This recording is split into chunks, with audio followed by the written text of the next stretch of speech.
Dandvaititam gagana sadrasham tatmama shadi laksham ekam nityam pimalamachalam savardi sarvadi sakshibhutam bhavatitam triguna rahitam sadgurum tanamami.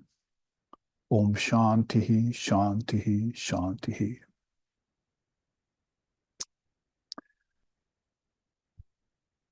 We salute the leader of our souls, by whose grace our ignorance is dispelled, who is beyond good and bad, life and death, virtue and vice, and all other pairs of opposites. We recognize that one as the only witness to the changing phenomena of this universe. May we, through that grace, go beyond darkness and delusion and realize the truth in this very life. Om peace, peace, peace. Om nicho nichanam chetanas chetananam eko bahunam yo vidadati kaman tamatmastam ye nupashanti diraha tesham shanti shashvati netaresham. Om Shantihi, Shantihi, Shantihi. That one, the eternal among non-eternal things, the intelligence of the most intelligent ones, who, though ever one, nevertheless fulfills the desires of the many. That one, the wise ones realize as dwelling in their very self. To them belong peace and to none else. Om peace, peace, peace. And there shines Brahman. May that Brahman protect us. May that Brahman sustain us. And may that Brahman illumine our thinking consciousness. May we not find fault with each other, with the world, or with the teachings. And may what we study be a source of inspiration to us eternally. Om peace, peace, peace. May peace be unto us, and may peace be unto all. Om Hari Om, Hari Om, Hari Om Tat Sat.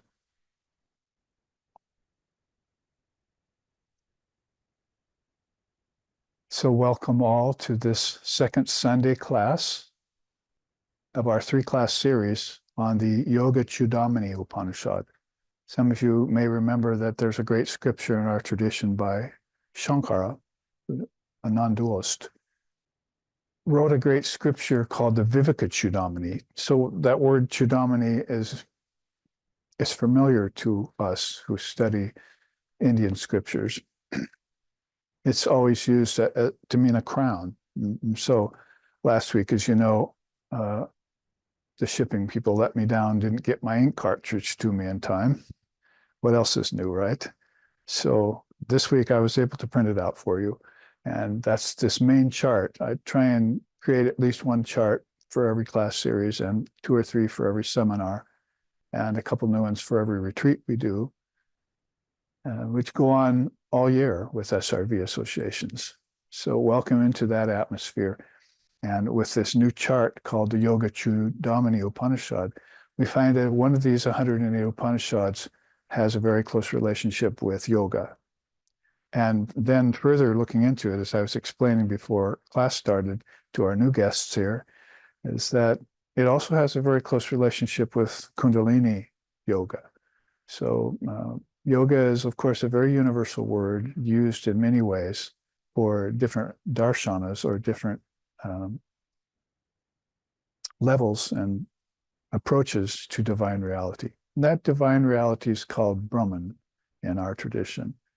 And yoga is the fact that we're already in union with it, that we can never not be in union with it, and there'll never come a time when we're not in union with it.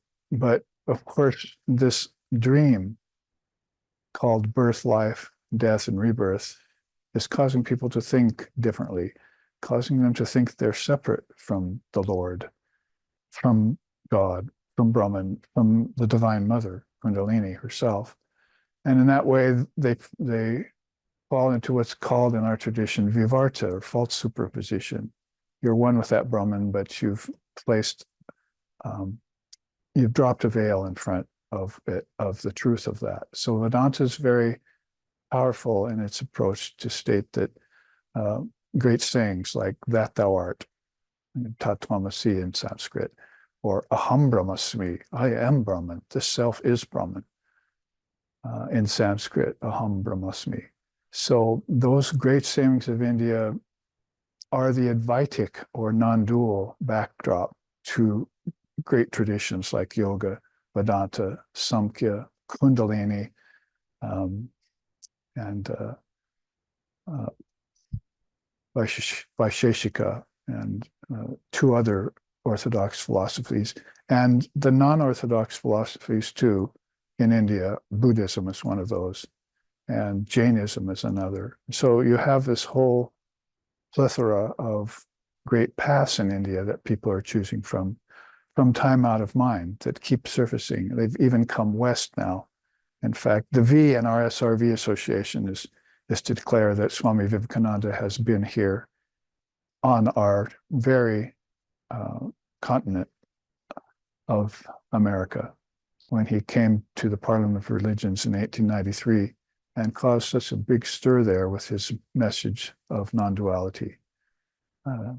And also brought the first authentic yoga to us in 1893. That's called Raja Yoga.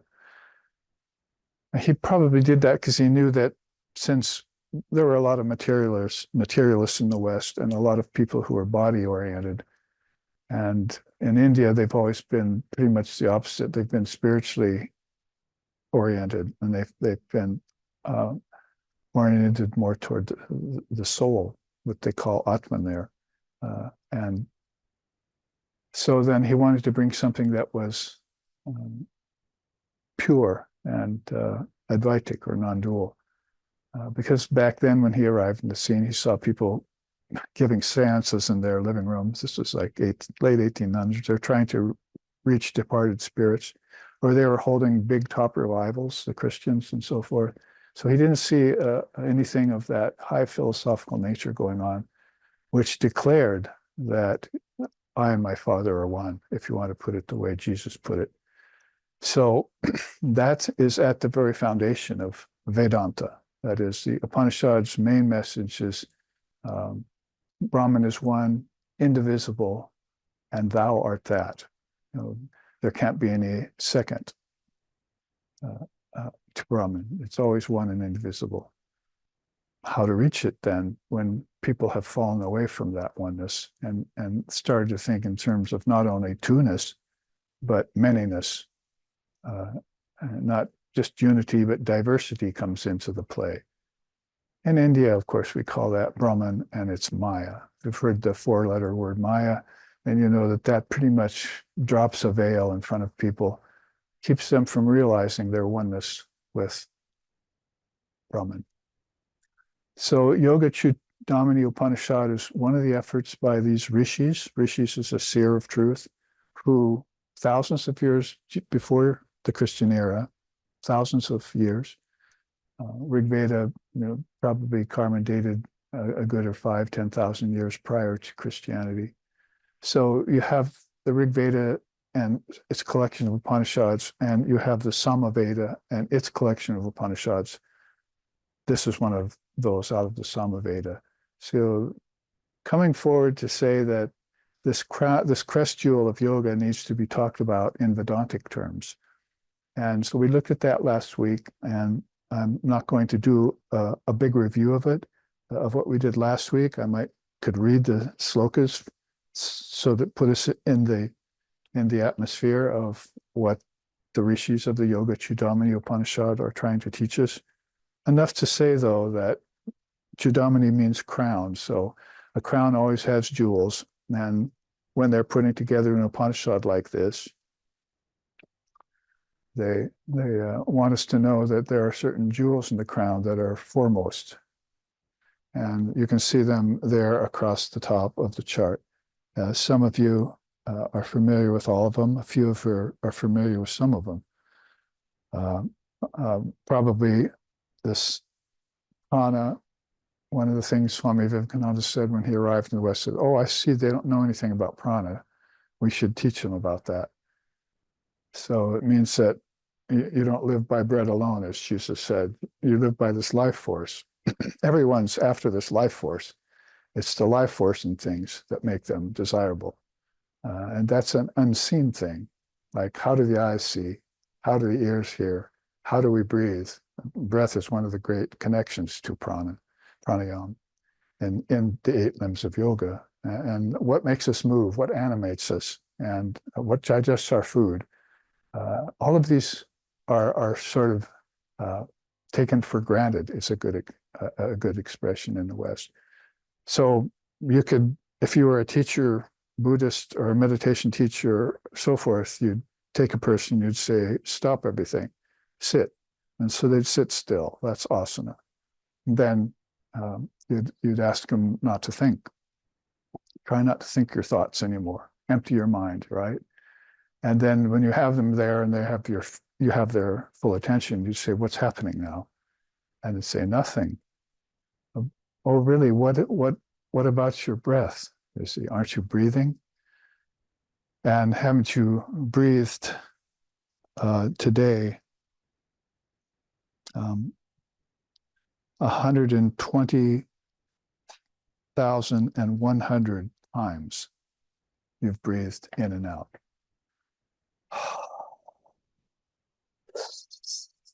Sa, sa, ha, sa, ha, sa, ha, sa. It's called Hamsa mantra.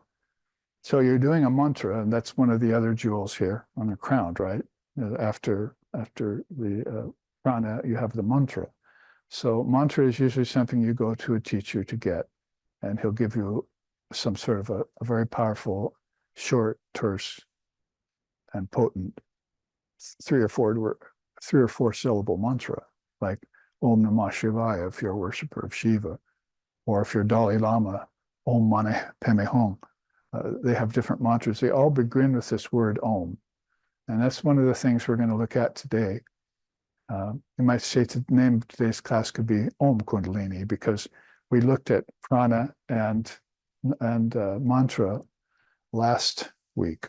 So that's why I'm not going to review it, but I will quickly read you the scriptures, because somebody even asked if I could.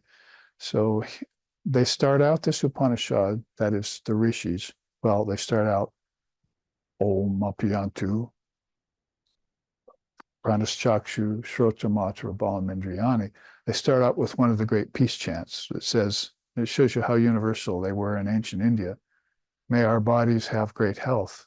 May our life force, this prana that we have to learn about, that connects to our breath, it's not the breath, but connects to it.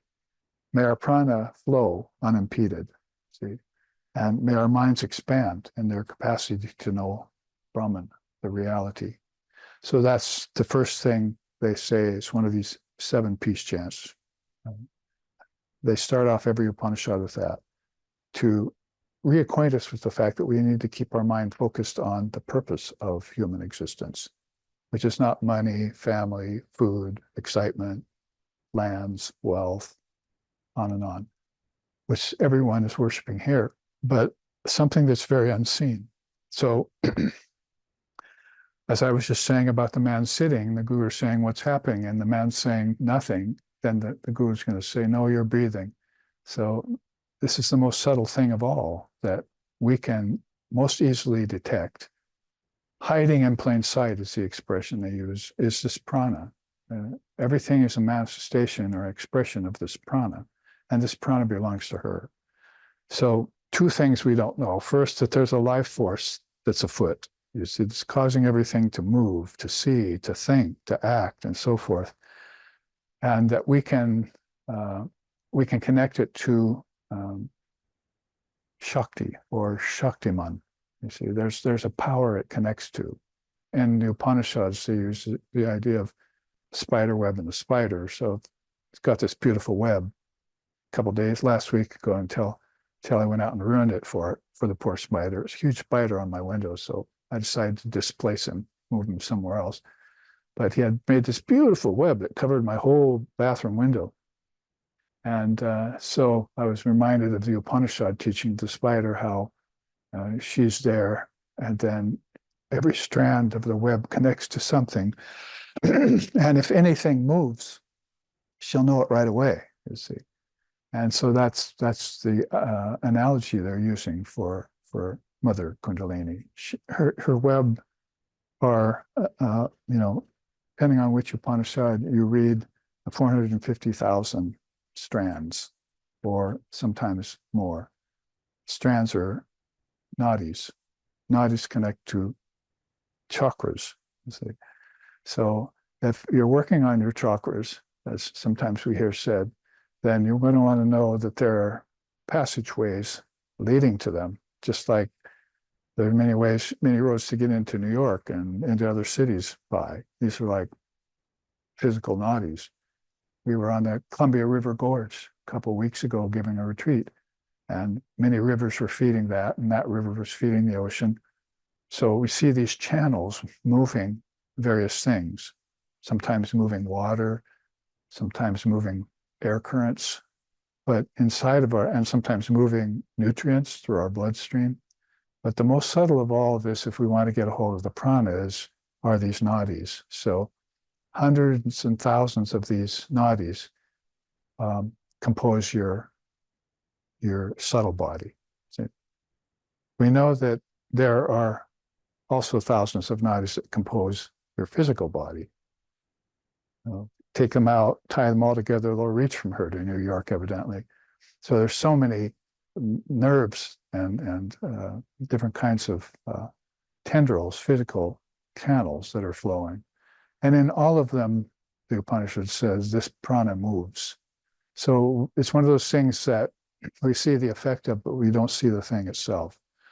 But the yogis can see the thing itself. So they'll do that through meditation. And as I just used in my analogy, when you ask a still person what's happening, said nothing. No, you're breathing. Now I want you to focus on that breath, and think first that before I ask you to focus on the breath, you had breathed 21,100 times, or 21,099 times today before you took this breath that I ask you to be aware of.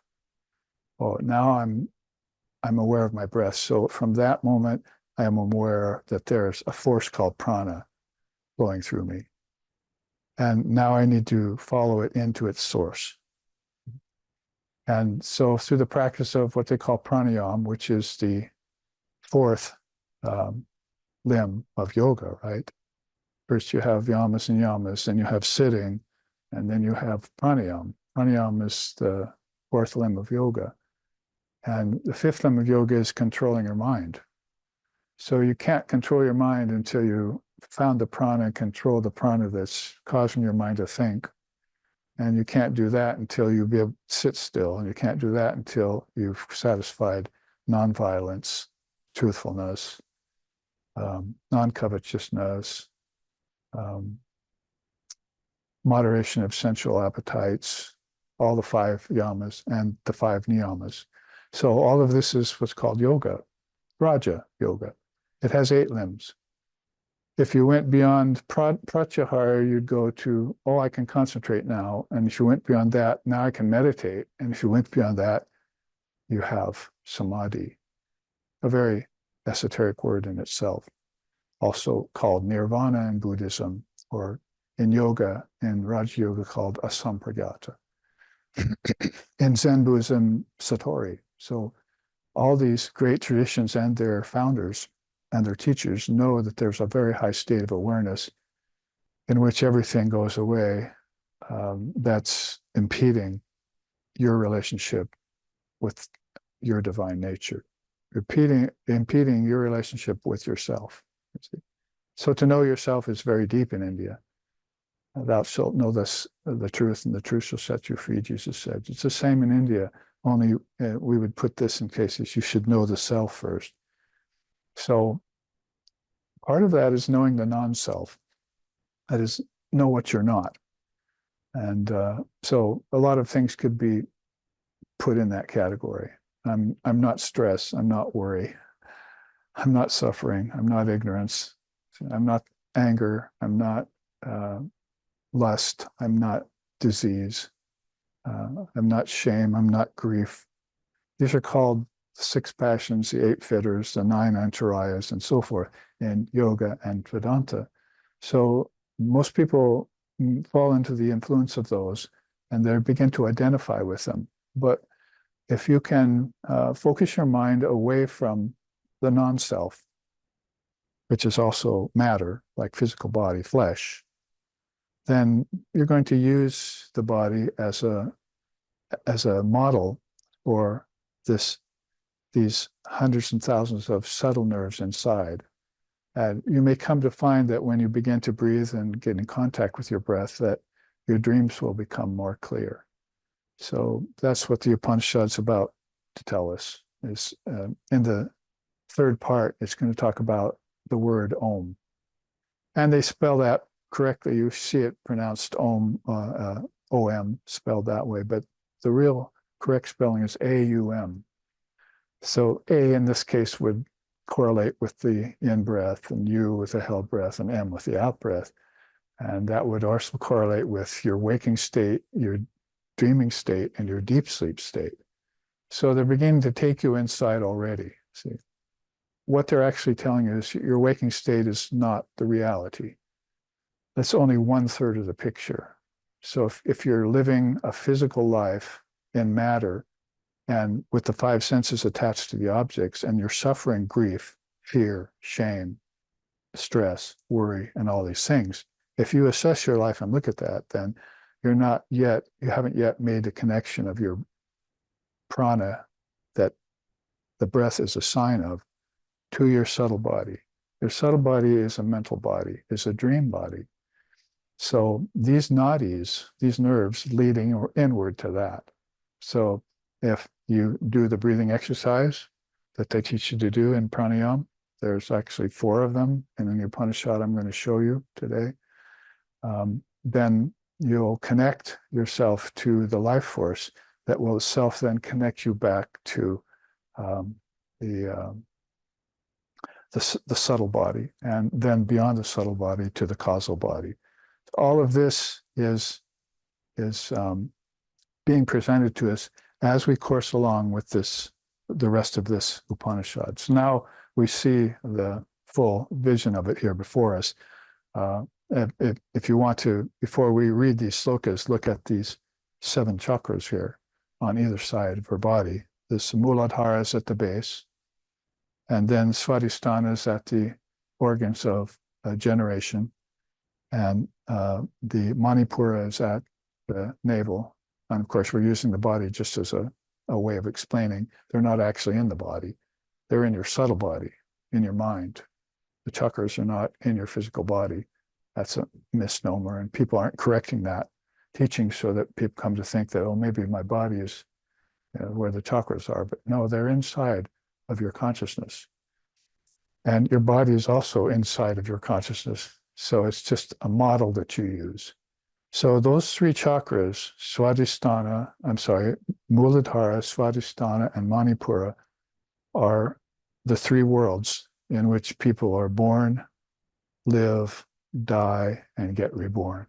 See, that's how the Indian rishis put it. So if you want to know where people go when they die or where babies come from, we haven't figured that out yet in the West.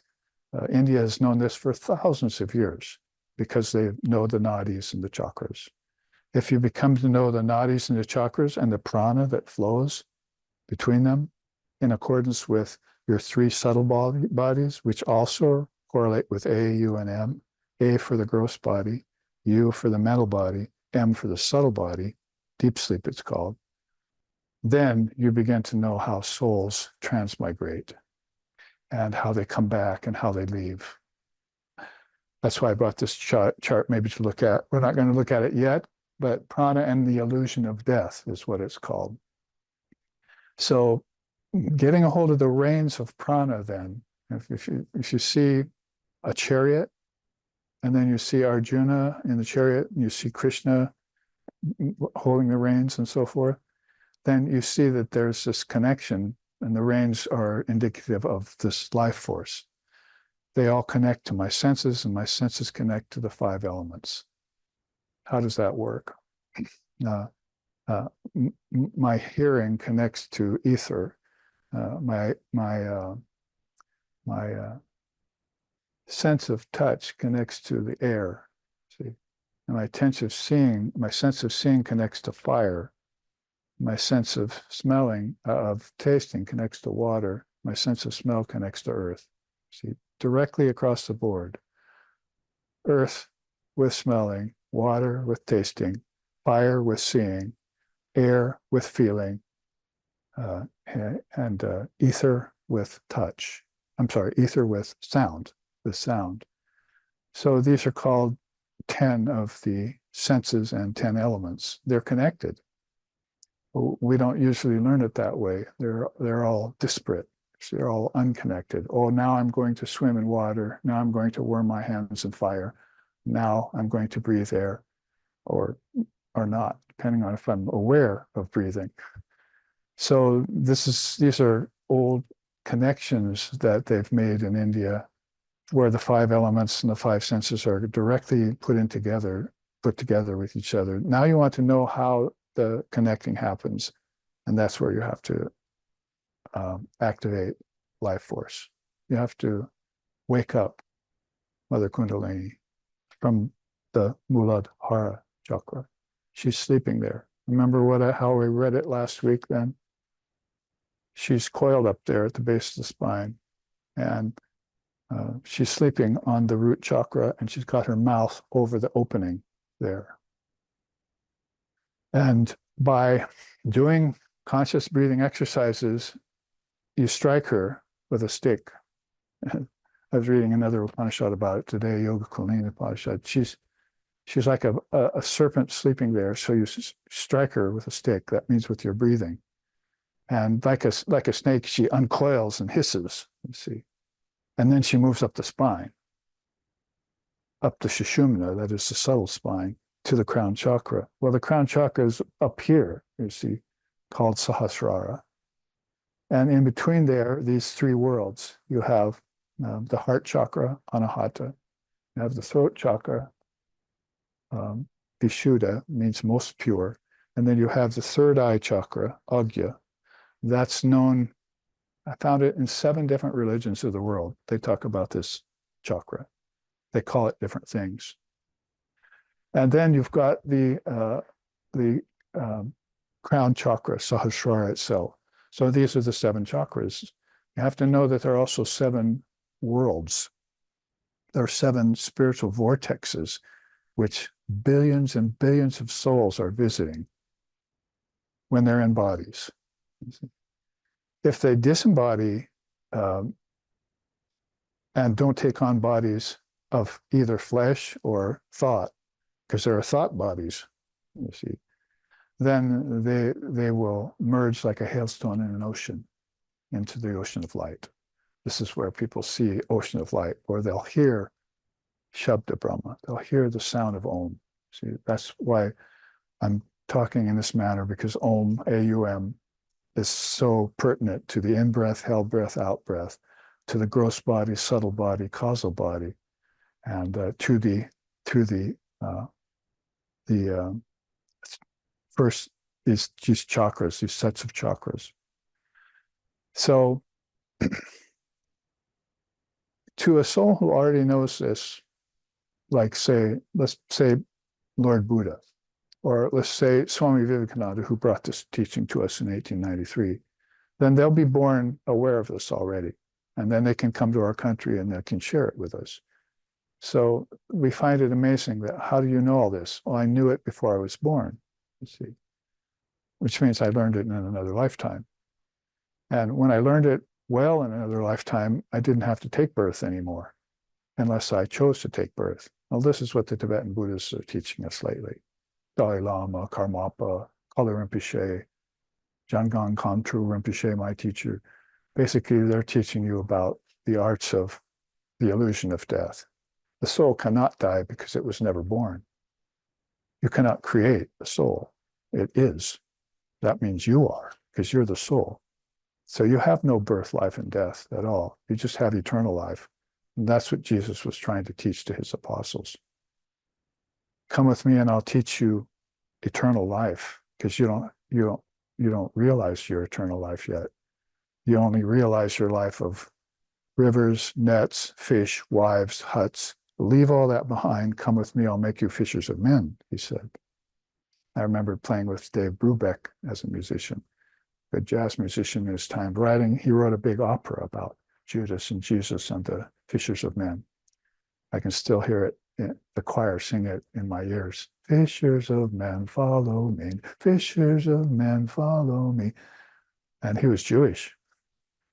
So basically you have this, in all religions, you have this knowledge that comes to you of a very high level of mind, which is beyond the mundane.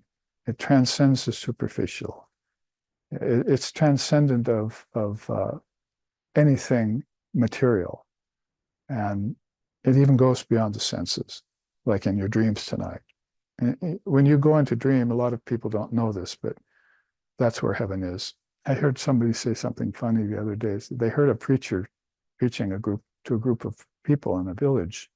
And the preacher was saying, we want the military to stop these missiles, shooting them up into space, because they're going to destroy heaven. So I found it funny that some people were still so superstitious as to think that heaven was up in the sky. See? I mean, Christ even made it very clear that the kingdom of heaven is within you.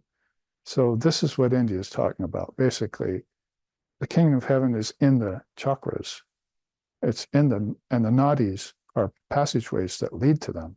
And when you so-called die, you just drop the physical body, you go along these nadis, and you enter into that dream life.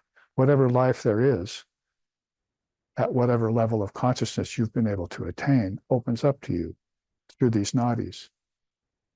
I probably could end the class right now and just leave it at that. Basically, if you understand that much, then you understand a lot of the jewels in her crown already.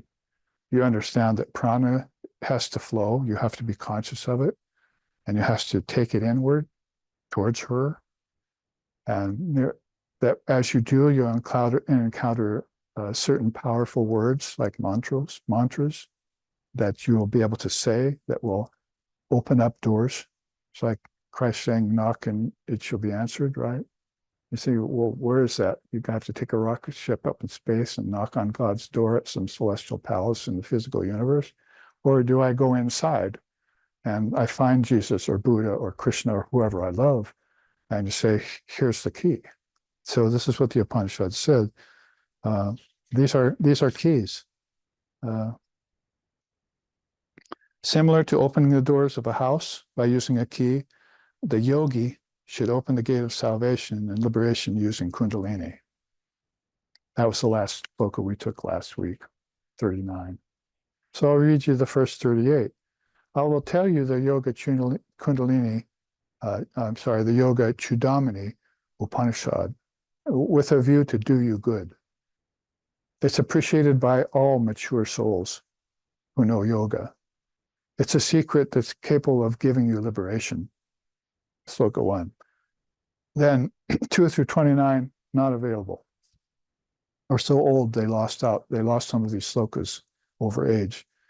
But picking it up at 30, it says, the jivatman, that's the embodied soul. You see, that's your body-mind complex, the jivatma, is under the control of prana. Just saying, you should know this, that all these things here, everything is under the control of prana. That's what's pulling the strings. You think you're pulling a strings. Your ego thinks, I do, I grasp, I eat, I know. But the ego itself cannot act without prana. So you haven't gone deep enough into the source yet to find out who's pulling the strings, even of your small self, your ego. That's why Buddha said, there are two selves here, the small self and the great self. You should realize the great self and dissolve the small self into the great self. He was quoting the Upanishads when he said that. So further,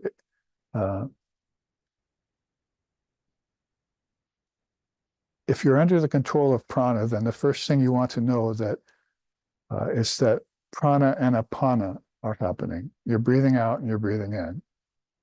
Your breathing out is being pushed out of you with the sound ha. And you're pulling it, the apana is pulling it back in with the sound sa. So hum, sa, hum, sa, hum, sa.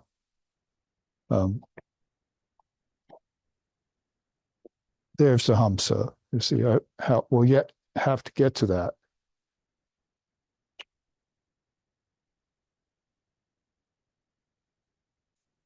Falling down on us. There's the great swan out of the Nada Bindu Upanishad. There's a swan in the middle. Everything is symbolized by certain things on the swan. We don't want to digress yet, but basically, this is what the word hamsa means. It's the great swan. So that's also the name of the mantra you breathe all the time. So just like you ask people, now that you've stopped acting, what's happening? And they say nothing, and you say wrong. Prana's happening. Your breathing's happening. You can say the same thing about this mantra. Do you do the mantra? No, I've never got a mantra. Wrong. You do 128,100 mantras every day without knowing it, by breathing out, breathing in. And you're saying ha, sa, ham, sa, ham, sa. And the Upanishad is telling you here is that the prana is pushing that out and the apana is pulling that back in.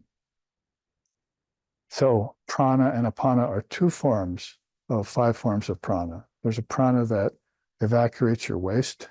There's a prana that causes you to breathe in and out, and a prana and apana. There's a prana that circulates your blood through your physical nerves, nadis. And there's a prana that's just there all the time and doesn't move, like the ether. Those are the 5 kinds of one prana in 5 forms, Vivekananda called it. So this is the first thing you come up to, you see. Basically, you say, well, are we going to do any exercise today? Let's see. Well, I could show you the 4 kinds of breathing. In fact, I'll maybe get to them today and show you what they're like. But you need to have a teacher, the Upanishad says, to show you how to do it and watch you as you do it for a while. Because prana is the most volatile substance in the universe. When it's out of control, you've got warmongers doing bad acts through prana. When it's in control, you've got seers helping people to get free through prana. That same prana, can cook your food or burn you, cause you to cook your food or cause you to burn yourself. That life force makes no never mind about morality or ethics. It's just a force that's there. But the yogi, the Upanishad is saying here, is going to use it to do good to others and to the self. It's going to use it to open up channels inside that 7 billion people living here at the level of the Muladhara chakra do not know anything about right now. Talk about a great secret. I call this the second greatest secret of India. And what's the first? Her. They don't know her yet. They don't know the Divine Mother. She is so subtle and so hidden. She's subtler than the prana. So we're going to have to take the prana, which is her external body, just like we have an internal and external body. And we're going to have to take that prana and connect it back inside of ourselves till we see her. And she see that breathing out and breathing in is not done by me anymore. It's done by her. The yogi is saying, she causes me to breathe and to withdraw my breath, hold my breath, and expel my breath. She causes me to raise my arm. She causes me to see. She causes me to hear. She causes me to act. All work belongs to her, but others only call it their own. You see? So everything is done by her. And yes, all negative things happen too, because she allows them. This is the transcendent reality that sometimes they talk about, that saying, nobody knows the will of God.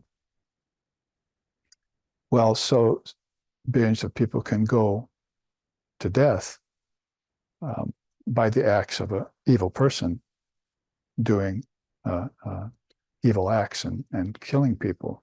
But how can you go to death when there is no death? You're just going to another, open a door inside and going to another realm. And then if you take a physical birth, you just come back out again and take a physical birth. Here I am again, folks. So Krishna says this in the Gita. He says, Arjuna, he says to his disciple, realized souls take on and put off bodies like a child outgrows sets of clothes. So your incarnation here in this body, you've lived many times before. And so now you've taken another body. All of this round of birth and death is for one purpose only, is to realize that you are the author of it. You're the author of birth and death and life and rebirth. And more importantly, that if you don't like it, you can stop it. You can stop being born. This is India's great message that you don't find in any other religion. As far as I'm concerned, all the other religions want you either to continue taking births and enjoying life, or go to heaven or paradise. India doesn't like any of those as the ultimate goal. It wants you beyond and master of life and death. So then, as the Tibetans again have been teaching us, do not project your body anymore in space and time.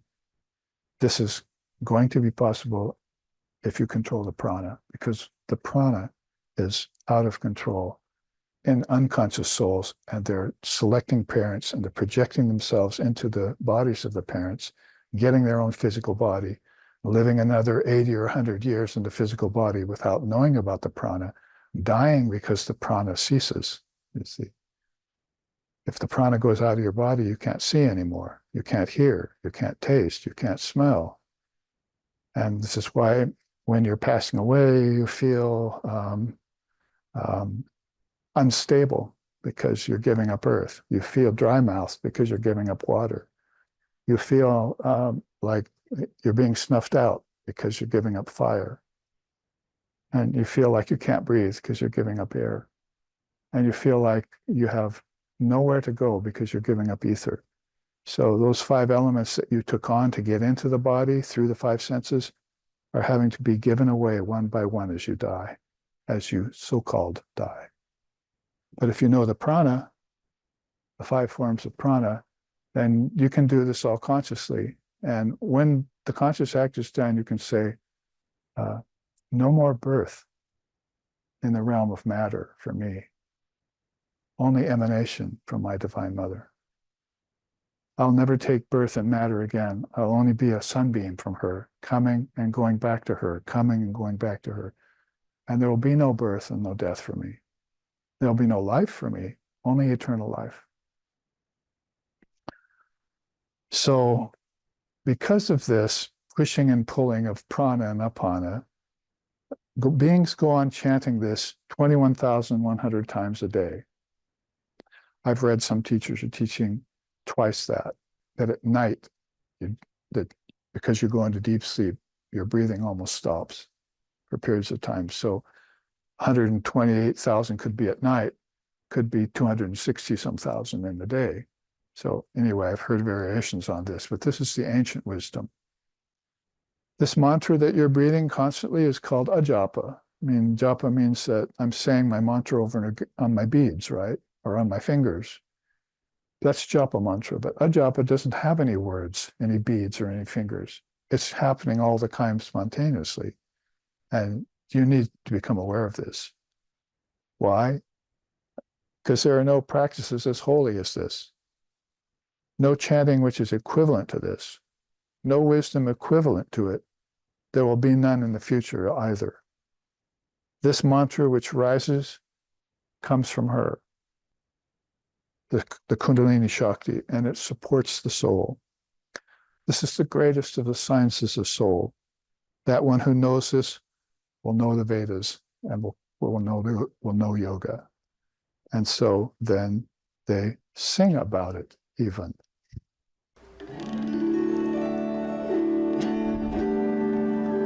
That is the Kundalini Shakti. Sarvagyana Shakti Mahakundalini Jivatman Paramatmadharini Shri Devi Rudrani Kalaratri Devi Vijaya Devi Maheshani Shri Yogamai Chit Shakti Devi Jaya Vijaya Devi Vasundari Shri Mantra Shakti Mata Deva Devi Dasa Tattva Devi Shakti Dharani Shri Devi Padam Shri Devi Padam Shri Devi Padam Shri Devi Padam.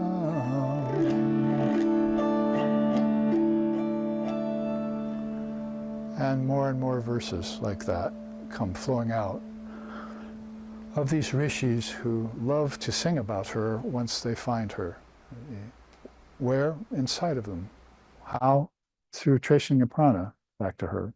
All the prana extends from her, like Upanishad says, like a shadow of a man when the sun's overhead. You see, that's what the prana comes from the Atman, like a shadow that comes out from the reflection of the light upon that soul. So the prana will naturally come out and express itself in so many different ways. Trees are growing, rivers are flowing, air currents are blowing, people are acting, and people are breathing. And when they breathe, then the Upanishad says that's happening first. Prana is primarily at the source of everything. Like I just said, it's if you go to heaven and then come back to earth, it's because you're after the prana. And those people who don't attain the prana, they use the things that prana gives them. Those people who attain to the prana, they use the prana to get beyond what the prana can give and find her. You see, that's realization or liberation. They call that moksha, mukti, kaivalya, nirvana, samadhi. There's so many beautiful words for that in India. So we went that far, and then there were a couple more slokas. The Kundalini power is above the Muladhara. Quick, where's the Muladhara? Down here, first chakra. That's where I was saying transmigrating souls are going through these three worlds. They're coming back to earth, taking on bodies through parents, dying at the end of their lives, and going back to other chakras. Then they're coming back again. And now you know how, through these subtle nerves. They're not going up to heaven because it's not up there. They're not going down to hell because there's no such thing. They're going inward to the chakras. It's that simple. They're called lotuses, called spiritual vortexes. They're called the kings of heaven within. There's so many ways in which they're being pointed at. Well, why don't we just stand up and confirm the fact for ourselves? I never die. I just move in and out like my breath, right? I never stop breathing. I'm always breathing, even in deep sleep. Although it ceases for a minute, then I kick in again. You're laying in someone next to you, sleeping next to someone. If you're awake at night, you hear them breathing go away. See, are they dying on me? See, then all of a sudden, a few minutes later, like aqualung, you see, sa, ha, sa. The prana comes back to them. Their consciousness uses the prana to get back into their body. These are unseen dynamics, but this is what's happening that you can't see, that you ought to be able to see with this. You see, you might not be able to see it with this, so you don't believe it, because seeing is believing, right? But no, you should be able to see it with this eye, with the third eye. See, Krishna says in the Gita, people don't see me as I come and go, like through the prana. But those who've opened this eye see me. They see me come at the time of birth. They see me go away at the time of death. And they know that I'm there beyond life and death too. See, that's the Supreme Lord and his Shakti, his Divine Mother. So I didn't get very far, did I? The Kundalini power is above the Muladhara in its 8-studded form. And I say what? They've taught that forever, the Purastika body, basically 5 elements and threefold mind. 8-studded form. And it's always covering the mouth of the Sushumna, which is the gate to Brahman. The mouth of the Sushumna is the base of the spine at the Muladhara. It's like something that's being covered there by ignorance. That's why people aren't awakening up to this wisdom and becoming free. They pretend to be bound. They prefer to be bound. They want to dream. They don't want to awaken. We know this about people. But if you awaken to your spiritual life and truth, then you get bliss. If you don't awaken to it, then you get happiness mixed in with sorrow. You see? So the plight of people in the world is a round of happiness and sorrow, joy and misery all the time. Called a chakra, the Buddha called that, the wheel of birth and death. It doesn't just happen in one lifetime, but there are many lifetimes. But the situation of the realized souls is different. They open up that nadi, and we'll go on with that. This Kundalini, Parameshvari, the Rishi calls her now by the word goddess of the universe. Parameshvari means the goddess of all the worlds.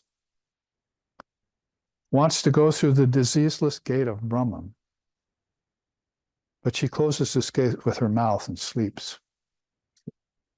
So open that orifice, and with the breathing exercise, break through there. Breathe in, breathe out, breathe in, breathe out, but do it consciously. Find a teacher that shows you how to do the 4 kinds of breathing exercises that will help you. So wake her up.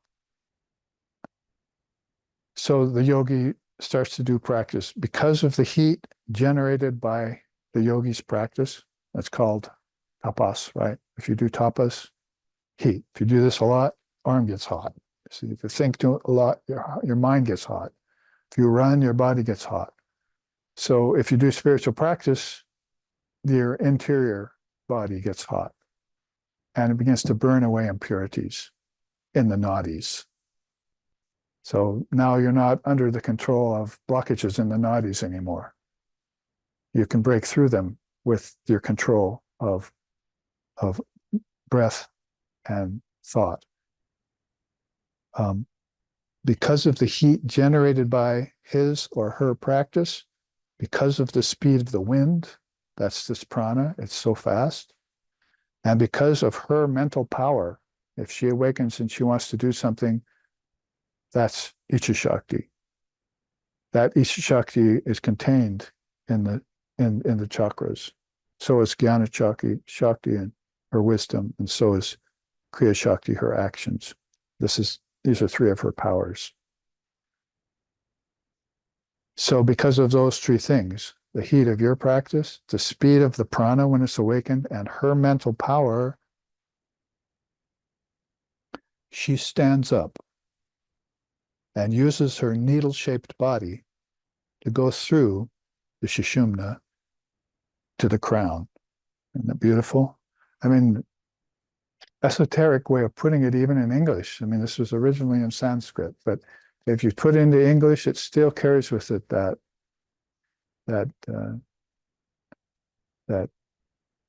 power to inspire, you see, in words. It means I want to have that experience, see. give me a teacher, give me a mantra, show me the method. I'll start practicing because I want her to do that inside of me. I want to know myself as her. I want to be hers. The Tantrasists call that saham. The Advaita say aham brahmasmi. I am that. But the Tantrasists say saham. I belong to her. Either way, you've got a good master. Either the formless Brahman or the divine Shakti. They're both one anyway. So that's a very potent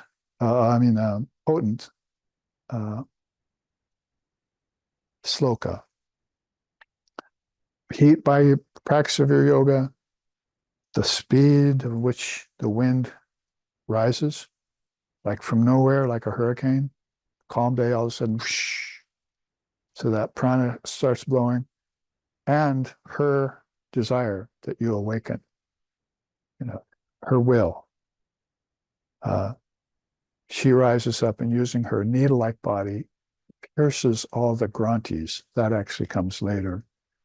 Pierces the 3 granthis. There's one at the base of the spine, there's one between the navel and the heart, and there's one between the third eye and the crown. Granthi means knot in English. So this is why people are not waking up and becoming illumined souls, and why they have to reincarnate and go back to physical bodies in ignorance and suffer. The whole cure to suffering is here in the first few slokas. Awaken your prana, connect it to her by doing some practice, and be free, basically is it. Awaken and be free. And then we ended last week's class by saying, similar to opening the doors of the house by using the key, the yogi should open these gates, 7, to salvation using Kundalini power, Kundalini Shakti. So this is what we read last week. And before we go on to the next part, the next few slokas in our remaining time, let's take stock here. The top quote says, from Parabrahma, that's supreme reality, arises Parashakti. She is the soul, self-resplendent. From her arises ether, wind, fire, water, and earth, the 5 elements, each with their respective deities.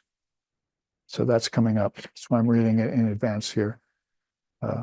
When you have the 5 elements and they connect to the 5 senses, then you're also going to find that there are 5 deities involved with that. They're her lesser gods, lesser goddesses, you see. She's the supreme, and then these are her attendants that help do things. The prana is definitely one of her attendants. There are things called pranachaktis that are minor deities. Again, one of the dangers of following a religion or a path that overlooks the deities. In Vedanta, we like the blend of upasana with vipassana. So many people are going just to vipassana. You see, just empty meditation, nothing. I don't want forms. I don't want mantras. I don't want names. I don't want practices. I don't want rituals. I don't want deities. It's sort of like a difference between the Catholics and the Protestants in a way. But here in India, say, well, so the Tantrasists and some of these higher thinkers say, let's keep the upasana. Let's keep our meditation on the deities, like the god of fire, the god of wind, the god of air, the god of earth, and the goddess of earth. I just chanted her name there, Vasundari, is the goddess of earth. So let's keep this worship of the deities because they connect so deeply with the elements. And if we're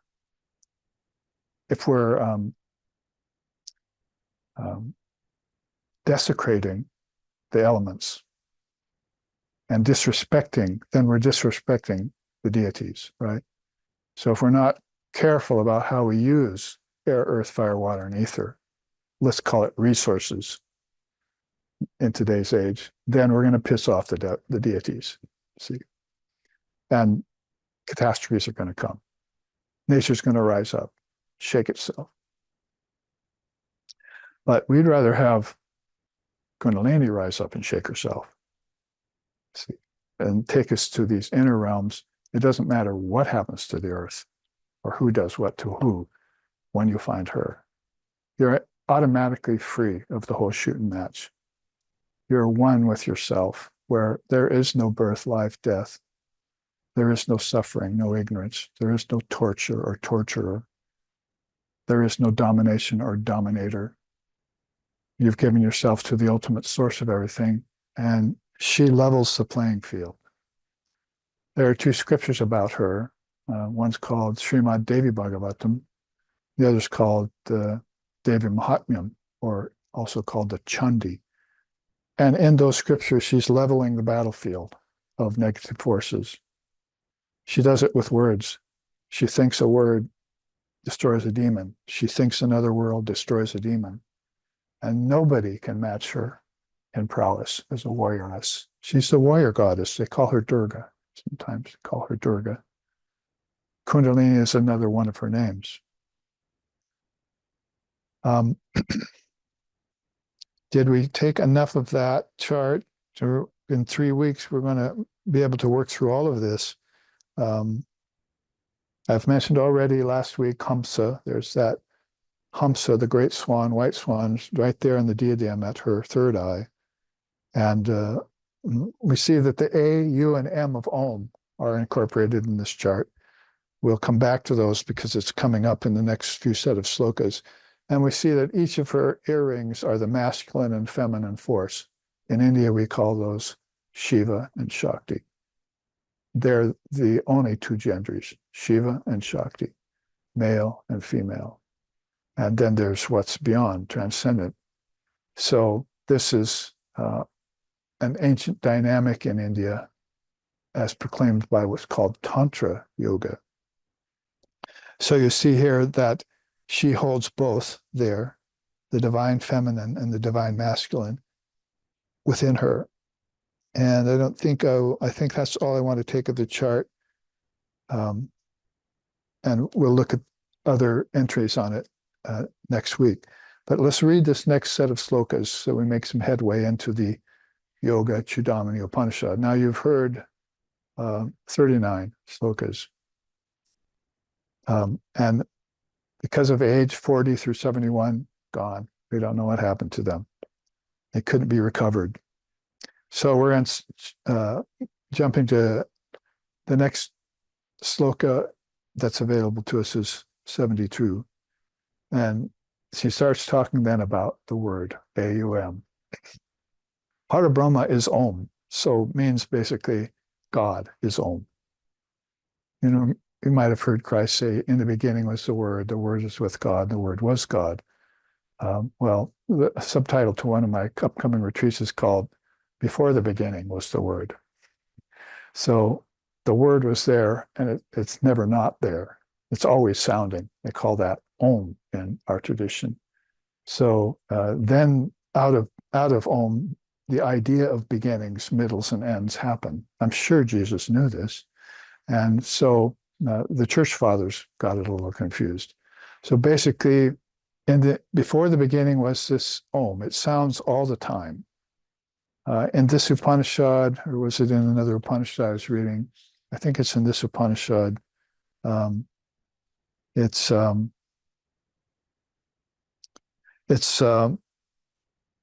like the long sound of a bell, which is unending. And its peak, the peak of the sound is Brahman. That's going ahead in the slokas a little bit. Or they sometimes describe the word as being a continuous flow of oil from one beaker to another. See, just a perfect rainbow arc, as it were, of oil. Water will splash, but oil will just be perfectly poured into another beaker, you see.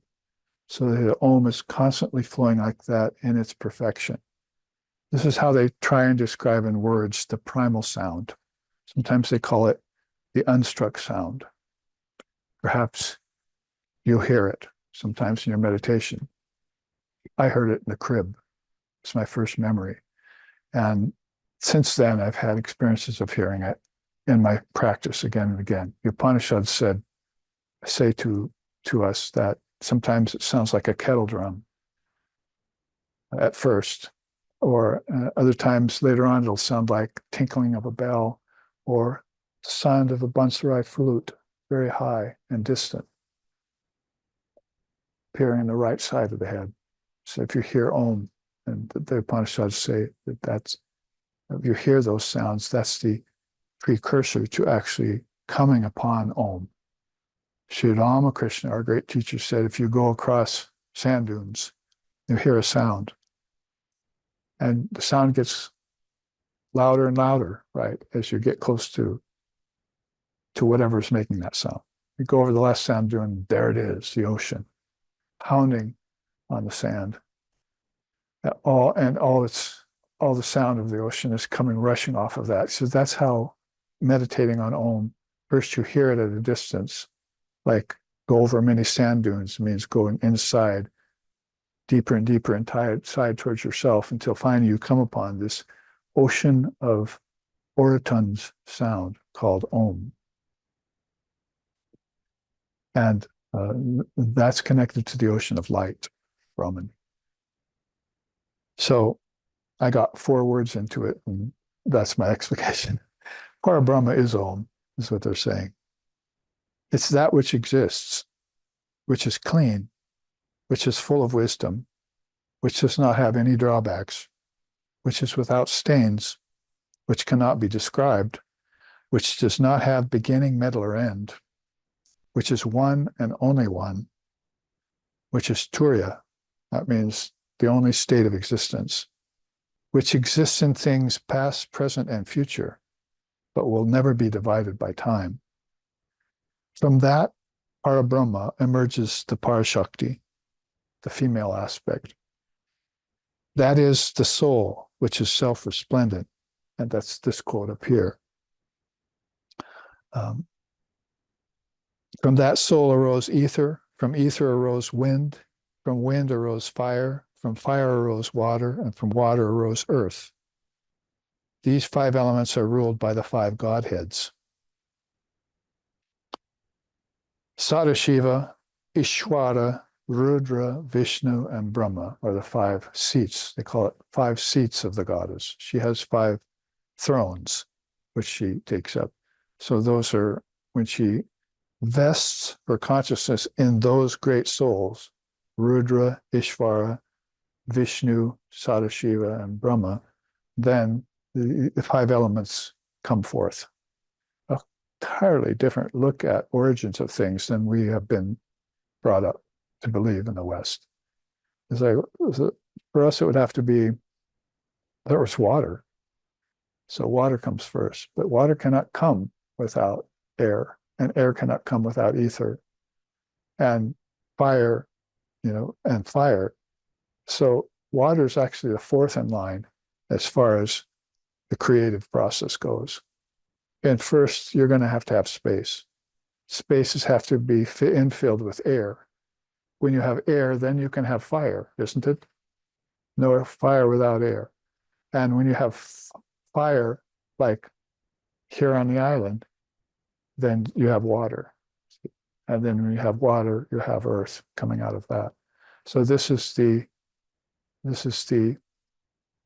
ancient divine wisdom of India. It's called Adi Daiva Vidya, of how the elements originated, in what order they originated, and they have 5 deities that help them do that.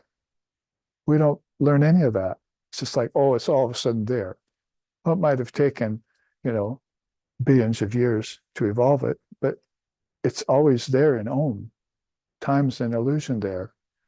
Om is always producing them and pulling it back in, producing them, pulling them back in. Didn't they just say there's no beginning, middle, and end to anything? So you're going to find the disappearance of time inside of the word. Sri Ramakrishna said, I was meditating on Om one day, and I reached it. He said, I saw all the worlds coming out of it. And I saw them all being dissolved back into it. And I watched Om from a distance doing this process of projection, sustenance, and withdrawal. Projection, sustenance, and withdrawal, just like your breath. And I saw Om doing that, and I all of a sudden realized two things. I was the witness of that. And number two, no time was passing. Isn't that beautiful? So if you become the witness of phenomena, as I chanted at the beginning of this chant, you'll realize the illusion of time and the illusion of death. They're dreams you're having. And the mind is powerful enough, capable enough to project those dreams. And billions of people who have minds will believe those dreams. But none of them will believe it's time to wake up from that dream. See, time to wake up and be free. Free from all of these dreams we're having of birth, life, death, happiness, sorrow, virtue and vice, good and bad, war and peace, dualities. They're all dreams that the collective mind is having back inside of its subtle body, right? They seem real out here, but when you dream about them, like you dreamed about them last night, how real are they when they pass? And when you come to death, so-called death in this lifetime, how real is your previous life going to seem to you? See? All those things are going to go away, just like your breath. The last word you will ever say is, ah. The last sound you'll ever make. There will be no more sa after that. There will be no more in-breath. The out-breath is the last thing she wrote. And you want to make sure that when you take that last out-breath, she appears in your mind's eye. Come, my child. I'll take you out of this world of suffering. I'll take you transcendent of the body-mind mechanism. I'll take you out of your small ego and immerse you at my feet of bliss. I just sang that. O progenitress of all penetrating wisdom, who flows imperceptibly as subtle spiritual current within the Sushumna and the subtle body. You hold all souls within you. Though often terrible, O great lady, appearing as the black night of incomprehensible void, you nevertheless hold knowledge and ignorance in abeyance and loose them for your purposes. Shri Devi Padam, may I always take refuge at thy feet. May she, the primal goddess, my refuge be. As Vivekananda would say in his poems to her.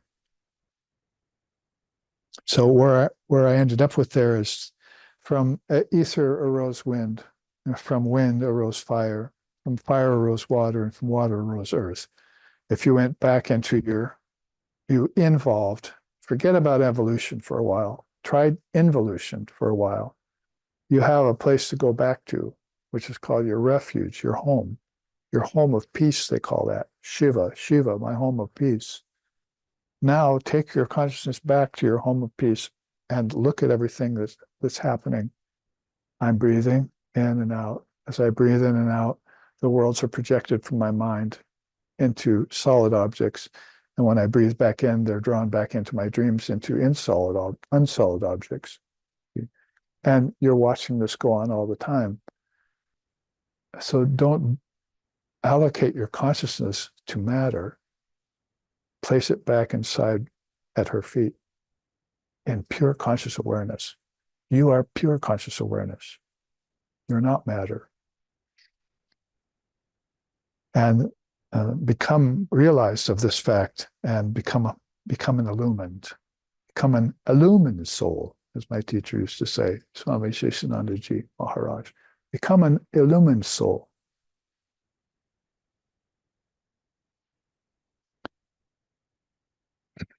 So these five Godheads that rule the five elements, three of them are prominent because they do the business of projection, sustenance, and withdrawal. That's Brahma, Vishnu, and Shiva. So that's become known in India as the Trinity. Our Trinity, a little bit different, but I'd say something that's rather connected to the Christian Trinity, can be easily connected, is that basically there's a God which is under her behest that projects everything out of its great mind. That's called Mahat. And then there's a God that, once it's projected, steps in as Lord Brahma moves aside. That's called Vishnu. Out of Vishnu come the 10 avatars like Krishna and Ram and so forth. Then Vishnu takes over and sustains everything for 4,320,000,000 years. Is one day to him. And one night is another 4,320,000,000 years to him. So he's sustaining all of these souls that are mentioned here, billions of souls, for all that time. And in all of that time, they're taking births and dying, taking births and dying, millions and millions of times, as if time has no effect on that. It's just cycles, like your dreams last night. You may have been born in last night, lived and died inside of your dream. And then wake up here I am again in a physical body. And in 80, 90, 100 years, this will happen again, even on the physical level in my waking state. But it's probably more interesting to look at my dreaming state to see how many times I've taken on a body and how many times I leave it. It's almost like, how many times have I breathed today? 120,200, was it? According to the Upanishad. 21,100 times. So those breaths are almost like lifetimes, birth, lives, and deaths that are going on. These three keep up the job of creation, preservation, and destruction. And they keep up the three gunas. Brahma is Rajasic, Vishnu is Sattvic, Shiva is Tamasic. So on the cosmic level, these three gunas are going on. Gunas are hard, one of the special teachings of Vedanta, but they're very, once you know them, they're very helpful. To know why, for instance, I'm tired right now, or now I'm restless, or now I feel fine. Those are the three gunas happening. Right? There's lethargy, and then there's restlessness, and then there's balance. You see? And you'll see everything here is going through those three states. Even insentient things are going through those three states. A river can be restless, a river can be swamped, blocked up and swamped, and not moving, and a river can be perfectly flowing serenely. That's the three gunas in the river. So nature has the three gunas, your mind has the three gunas, and you're constantly cycling between these three. And so when you do, you might want to say, oh, Brahma is being restless right now in me, you see, or, oh, Vishnu is being balanced in me right now, or Shiva is being destructive in me right now. He wants to dissolve everything. That's a good thing. The out-breath is him, see. It gets rid of poison, right? So you want these negative powers in you. You want to find them in her and use them. Positive and negative are to be used both, another one of the dualities. So don't shy away from Shiva just because he's the god of destruction. You want that destruction. Oh Lord, Brahma, will you destroy my negative thoughts? Sorry, I can't do that. Oh, Vishnu, will you destroy my negative thoughts? No, sorry, I can't do that. Shiva, can you destroy my negative thoughts? Easy. Gone, you see. So go to the Lord of destruction and dissolution. His consort's called Kali. Have you heard of Kali? Mother Kali is a very powerful goddess and being worshipped now since Sri Ramakrishna came to earth. So that's one sloka, 72. How long that was? So I read it all again? No. Basically, People are going, please don't. So basically we found out that what Om is and what it's not. Full of wisdom, drawbacks, no stains, beginning, middles, and ends happen inside of it. It's the word. The word is not love. The word is Om. Love comes later. And let's see if I had something to tell you about Om that could be helpful and chakras. So you might realize that we're going across this crown that way. We took up last week pretty much prana and mantra. The mantra, remember, was Ajapa mantra, not your usual mantras. So this is a filling out your knowledge of mantra that you thought that you have been using since the guru gave you your mantra. And then now we're pretty much concentrating up here, Nadi, chakra, and Om is beginning to, the Om is called the Pranava, by the way, here in the Upanishad, called the Pranava. So you can see how close it is to the Prana, because it's named a lot after it. The Pranava Prana is named after the Pranava. So you can see here that a little bit more information on the slokas, on the chakras is being given to us there. Here's a quote from another Upanishad. The practice of yoga from a purely motionless position, free of all vibrations, situates the yogi in what is called the hollow stalk, known as moving inwards. The openings in the navel, the heart, the head, and the crown are penetrated in order. The yogi who is set on this course will behold the inner deities in 5 months. After Brahmanishta in 6 months, and reach Kaivalya at will. Well, some esoteric words there, but Kaivalya means freedom from nature. It's another very beautiful teaching, particular to India, is that you want to get beyond nature. So many people you're born in nature, you live in nature, you die in nature, you get disease in nature, you have old age in nature, and your body gets decayed in nature. So why wouldn't you want to get beyond it? So India comes forth with another one of those great non-dual teachings and says, we have a word for getting beyond nature. It's Kaivalya. It means you must separate yourself from it. You're too much involved in nature right now, and you've forgotten yourself. You're the witness of nature, but nature has convinced you that you belong to her. But what you really belong to is the mother of nature. So I'll coin a phrase here. You do not belong to nature, to Mother Nature. You belong to the mother of nature. She's transcendent of nature. The 5 elements should be obvious right now, right? From her, she came out of the Parabrahma, right? And out of her came ether, air, fire, water, and earth, right? And out of ether, air, fire, water, and earth came Sadashiva, Ishvara, Rudra, Vishnu, and Brahma. See the order of things? They're putting it in a very general way. There's the ocean of light called Brahma. When it breaks into waves, there's your Shakti, ordering the waves. As the waves come up off the ocean, the 5 elements, first one, ether, is born. You have to have space for anything to happen. Even time has to depend upon space, I've decided. So basically, space comes first. And there are 5 kinds of space in India. Not just, we only have one, physical, right?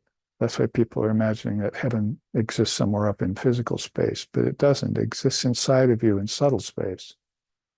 In deep sleep, like in dreams tonight, you'll go to heaven, and you'll come back out of heaven and visit the physical world. But when you come back out, you think the physical world is the only ether, but there are 4 other ethers which you just traveled in. Prana is one of them. Thought is another, right? Chitta. And so all of this is coming in an order, right?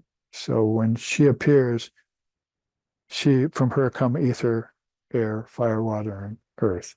Then this is why I'm taking it through so many times so you can think it along with me, and so you can see the cosmic order of things. First, there's divine reality, like Om, with no beginning, middle, and end, no drawbacks, no pros and cons, nothing, right? That's perfection right there. We call it Brahman here, crop of her crown. Out of that comes Shakti, just like heat comes out of fire. See? Shakti is one with Brahman, just like fire in its heat. Shakti is one with Brahman, just like water in its wetness. Shakti is one with Brahman, just like earth in its solidity. Who says this? Sri Ramakrishna, and the Gospel of Sri Ramakrishna is saying this. So he's saying if these are apparently two, but they're really one in essence. So when she comes out as the heat that emits from Brahman's fire, because prana is basically all about fire, then, and so is the word, pranam is all about fire. So when she comes out, she'll bring the 5 elements with her, and she'll have five gods with her that will help manifest the qualities of earth, air, fire, water, and ether. And people will develop senses and take on bodies in order to enjoy or suffer earth, ether, air, fire, water, and earth. And that's called birth, life, and death going on all the time in cycles.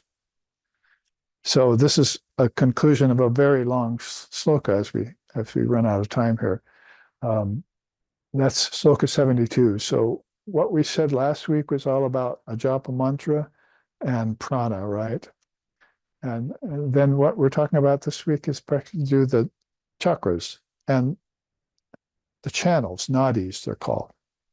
Nada yoga is a great yoga you might have heard about. It's really the yoga that the yogis follow. It's created to sound, again, ether, sound and ether. And so all of this presided over by the divine being, the divine Shakti, whom we call Sri Sharada Devi. And let's chant to the goddess here to end this second class.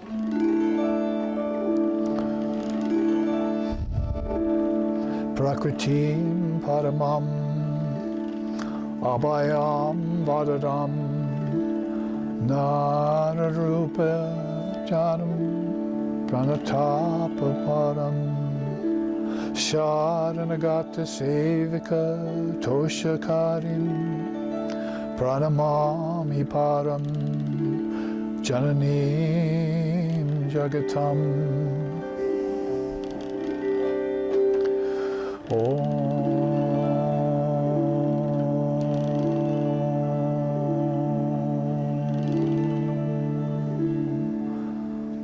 Mother Supreme in human form, granter of boons and of bliss, distress of our souls removest thou. Givest us contentment and peace.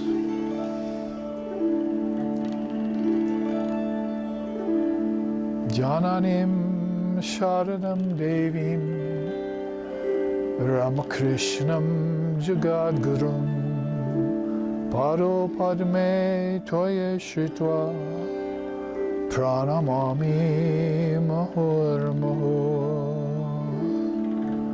Pranamami Mahur Mahur.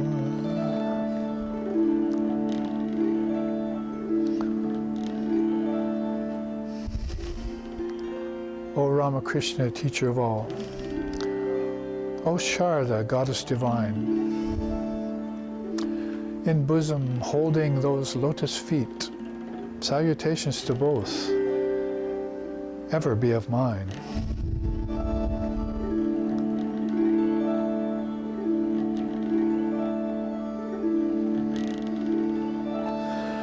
Om Shanti, Shanti, Shanti. Hari Om, Hari Om.